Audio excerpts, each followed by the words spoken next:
of Development in charge of coordination of government actions has been hosting a bilateral meeting between Niger and Benin since Tuesday.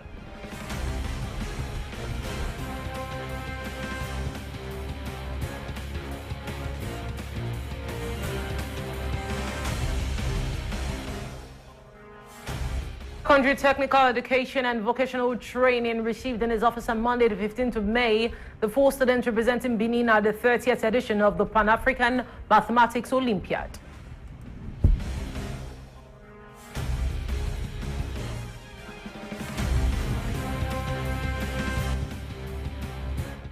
A meeting held between the Minister of Higher Education and Scientific Research and the private higher education institutions, which resulted in several resolutions.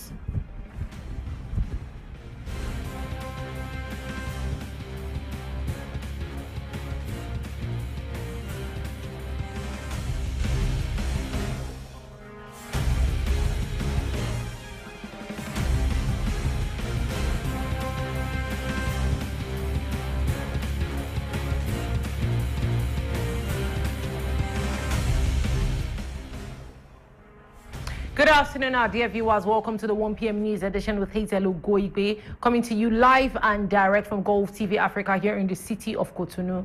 Now to the news in detail, starting from the local scene. The conference room of the Minister of Development in charge of the coordination of government actions has been hosting a bilateral meeting between Niger and Benin since Tuesday, the 16th of May 2023.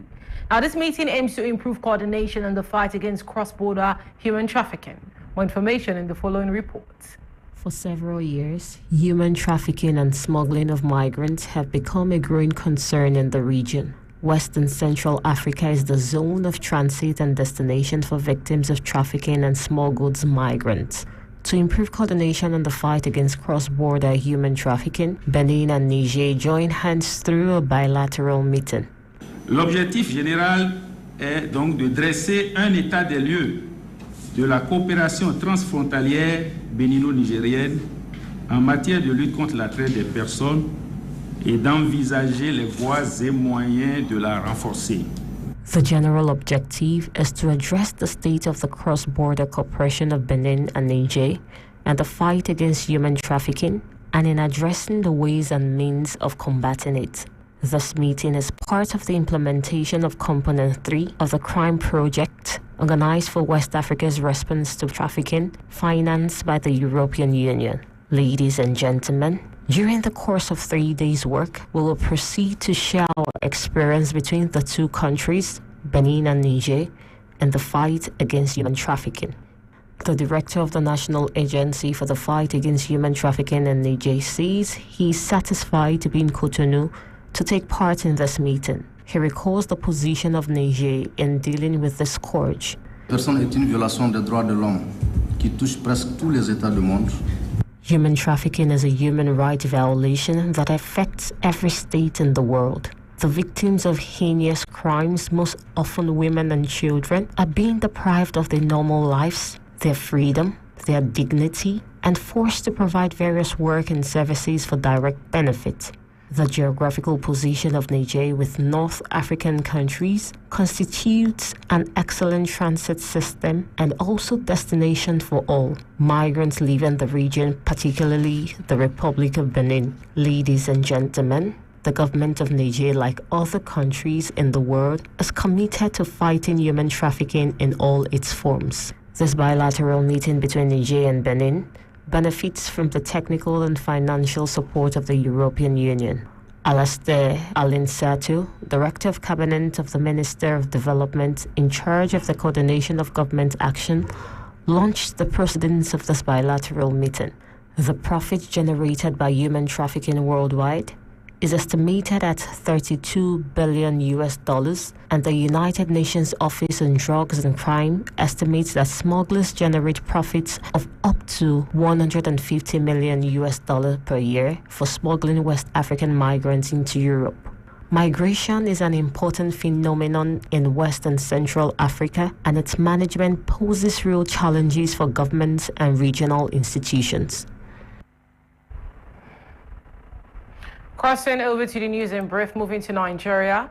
Gunmen attacked a U.S. convoy in southeastern Nigeria on Tuesday, killing 4 non-Americans and kidnapping 3 others, official sources stated. Now, the gunmen killed 2 police mobile force officers and 2 U.S. consulate employees before setting their vehicle on fire.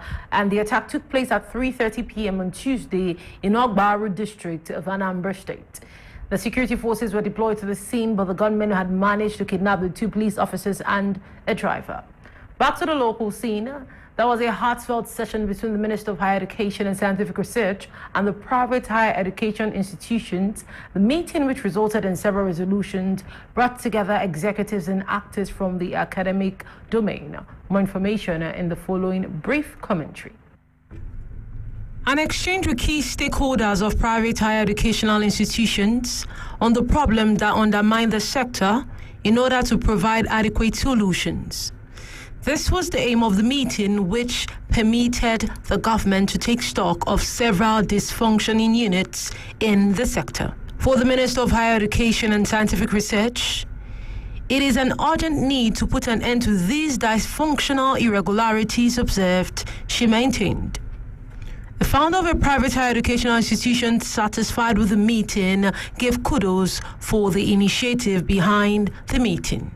The opening of the English-speaking courses of study without authorization remains one of the concerns addressed during the meeting and needs and ways to solve this problem.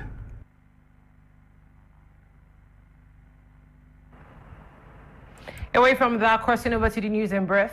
The defense of Fortunat Biselele, former private advisor to the Democratic Republic of Congo's president, Felix Tshisekedi, imprisoned for 4 months for alleged treason, called for his Tuesday provisional release for health reasons. Now detained since January the 21st in Makala, the big prison in Kinshasa, Fortunate, who suffers from a tear in the right arm, is going very, very badly. His health is deteriorating day by day, prosecuted before the High Court of Kinshasa, and he is due to appear on the 19th of May, said Mr. Bondo. Now, he's accused of treason, an offense punishable by death, for having been in intelligence to Rwanda, a foreign power that attacked the Democratic Republic of Congo, the lawyer explained. Back to the local scene.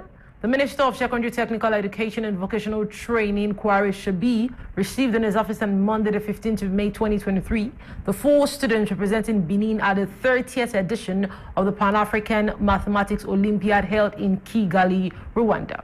Now, it was a very simple ceremony, at the end of which the national flag was symbolically given to them to defend the country's colors during this competition.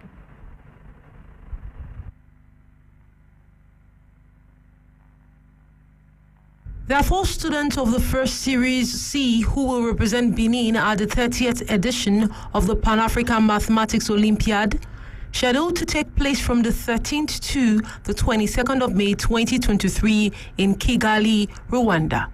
The 4 ambassadors who will defend the colors of Benin during this competition were received in a heroic fashion on Monday. They had words of encouragement from the minister, Vice Kware Shabi, before their departure for Kigali. The authorities reiterated to the 4 ambassadors the support of the government and the entire Beninese people by reassuring the 4 ambassadors of the arrangement that has been made for their trip and stay in very amiable conditions. The representatives of the parents and the spokesperson for the candidate thanked the government for its support and reassured them that it would not be undermined. The Pan-African Mathematical Olympiad competition is a scientific competition open to secondary school students under the age of 20. Crossing over to the news in brief, this is a very sad story. A baby died and 23 others are missing after a boat collided with a hippopotamus in a river in southern Malawi, local police reported on Tuesday. Now, the canoe was carrying 37 people across the Shire River, where it capsized on Monday morning, the district police spokeswoman stated. Now, 13 people were rescued from the raging waters by the locals, and 23 remain missing on Tuesday, she added. Rescuers also found the lifeless body of a 1-year-old baby who drowned in the wreck, she said. She added that a search for the missing was continuing, and the Shire River is the largest river in Malawi. On the local scene in Benin Republic, weapons were found in the belongings of students at the University of Abomey-Calavi on Friday, the 12th of May 2023, during an operation to evict students from the BIDB building. Now, this eviction operation wasn't welcomed by the students. The day after the commemoration of 11th May 2023, a date dedicated to the memory of Bob Marley, the Open University and Social Work Center at Abomey-Calavi launched an operation to evict students from the BIDB building at the University of Abomey-Calavi. Cette situation-là, que je suis sûr vous avez déjà filmé.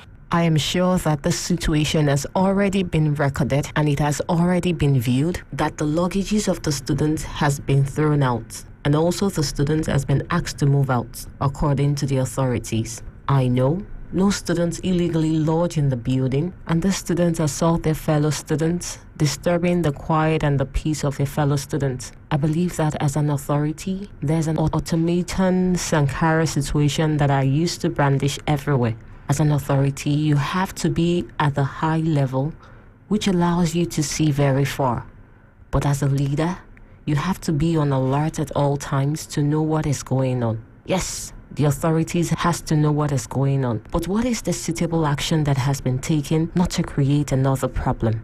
I am here, just like you, to see that my fellow students has been asked to leave. Their doors broken. They were not brutalized. They were not violated. But where will my fellow students stay?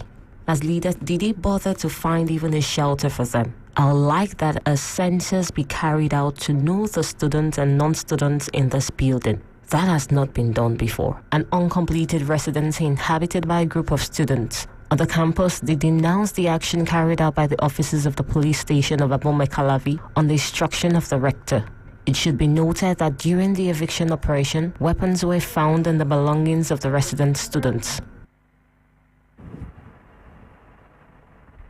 Back to the news in brief. North of Khartoum in the Sudanese Nile River state, the combat zone seems far away, but its destructive effects are deeply felt. Now, the one-month-long fighting has deepened the humanitarian crisis in the country, where 1 in 3 people already relied on humanitarian assistance before the war.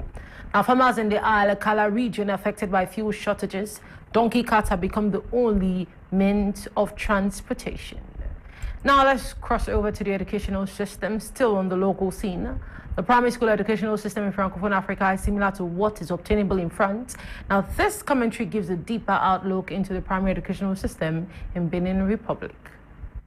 The educational system in Francophone Africa is similar to the educational system of France. Unlike the Anglophone educational system that moves from kindergarten to pre-nursery to nursery school in some educational institutions, in Francophone Africa, the first class a child is admitted into is called maternelle, known as nursery school in Anglophone countries. The children in maternelle are between the ages of 2 to 4 years old. From maternelle, the children graduate into primary school. In Benin Republic and other Francophone countries, primary school is compulsory for a period of 6 years. At the end of the 6 years, they write an examination called CEP, meaning Certification of Primary Education, and they get a certificate called Primary School Certificate. In French, it is Certificat d'études premières. In Anglophone countries, this certificate is called School Leaving Certificate.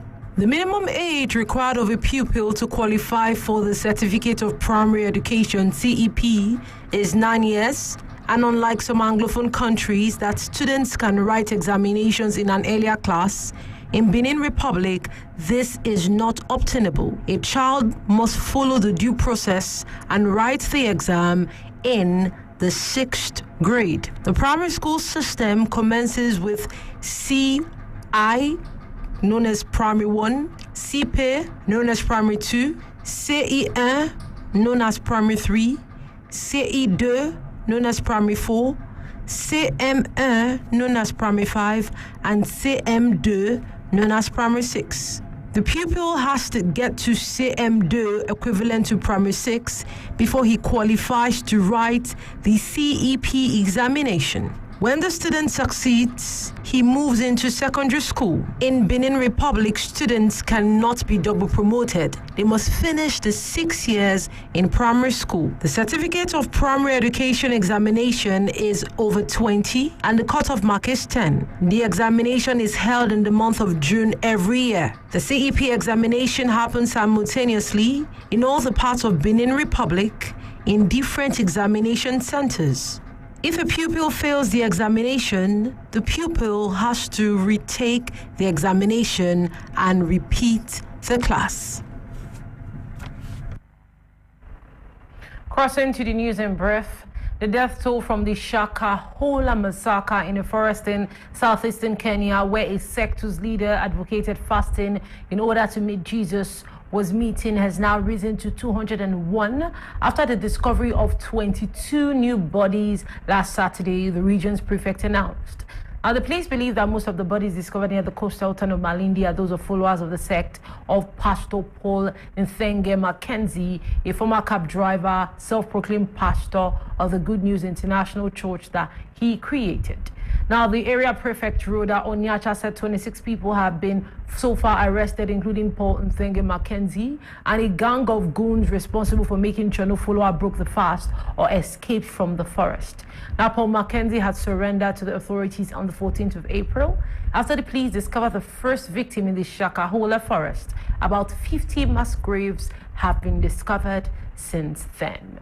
On the foreign scene, Cyclone Mocha has lashed the coast of Bangladesh and Myanmar, killing at least 3 people. Refugee camps in Bangladesh's Cox's Bazar, home to more than 1 million Rohingya, escaped a direct hit after the cyclone's path veered eastward. More information in the following reports.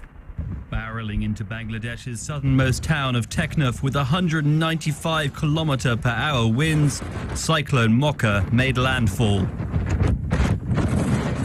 The most powerful storm to hit the Bay of Bengal in more than a decade, it tore roofs from homes, felled power lines and toppled trees. Authorities had urged hundreds of thousands of people in Bangladesh and across the border in Myanmar to seek shelter ahead of its arrival. Here in Teknaf, they hunkered down in a local school. But after the cyclone's passing, many left safety only to find little to return to. Thanks to Allah, because we worried the cyclone would be very big, but it had less impact. This could have been worse. Even so, many houses got damaged. People have no money and nothing to eat. Many of our belongings got damaged. I run a shop here. The shop has been blown away by the storm. I have a betel nut garden, but it has also been destroyed. I've seen the cyclones of 1991 and 1994, but today's was more dangerous. Further north in the Rohingya refugee camps, home to more than 1 million people, no casualties were reported after the storm veered from its predicted path. But the heavy winds tore down over 1,000 bamboo shelters. Across the border in Myanmar, the cyclone brought more damage, with several deaths reported by authorities. With the storm moving further inland, locals are taking stock of the damage left behind. I was very scared as I never experienced this before. I never witnessed such a strong wind in my 51 years. This is my very first experience with something like this. There were storms previously, but not as strong as this one. Unfortunately for Myanmar and Bangladesh, both low-lying countries and home to some of the world's poorest people, experts say that climate change is likely to make cyclones only more powerful.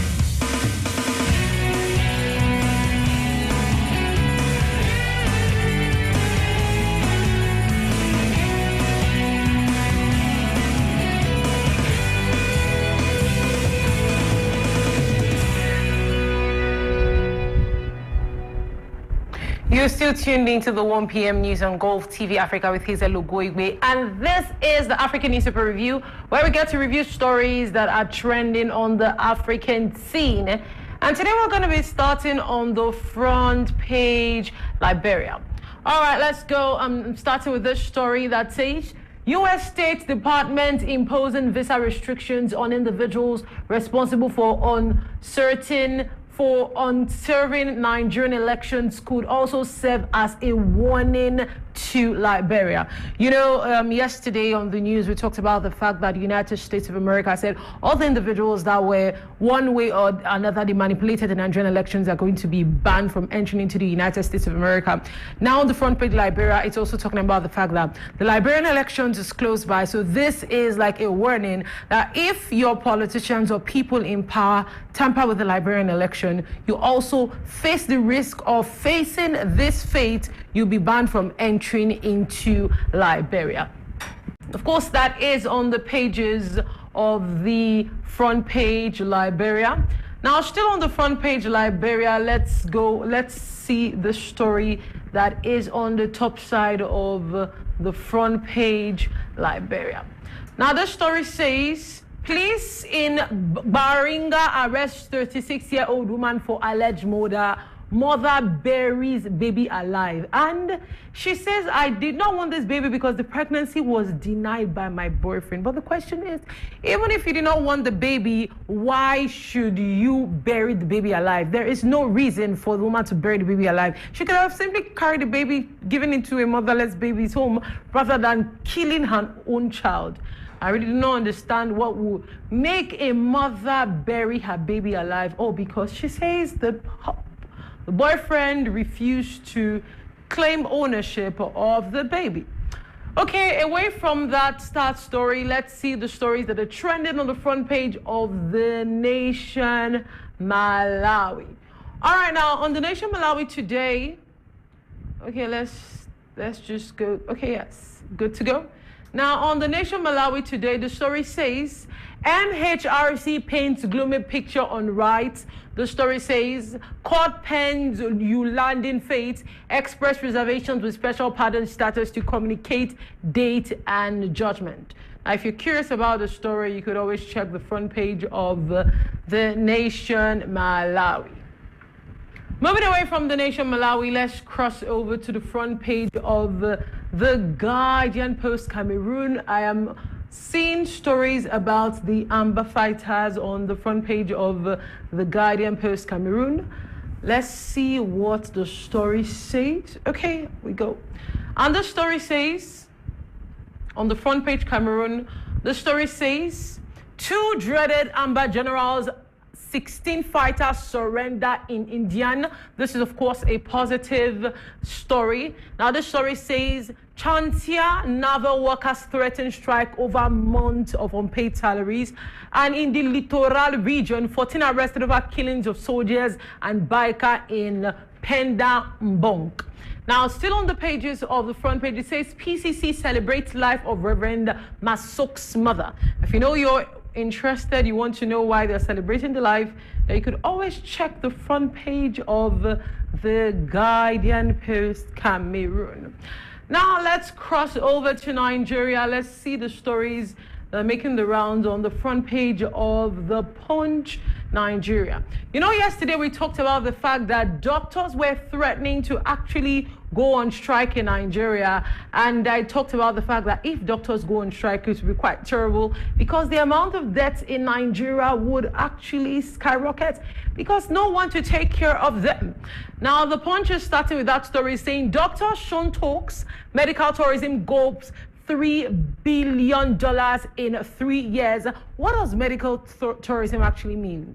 Now, medical tourism simply means when an affluent person or someone that can actually afford it is sick, the person, rather than receiving health care from your country, a Nigerian, for example, or medical tourism goes to Dubai, goes to America, goes to the United Kingdom, goes to any country in Europe, goes to China, goes to India to take care of himself. When the country has health systems that are definitely dysfunctional.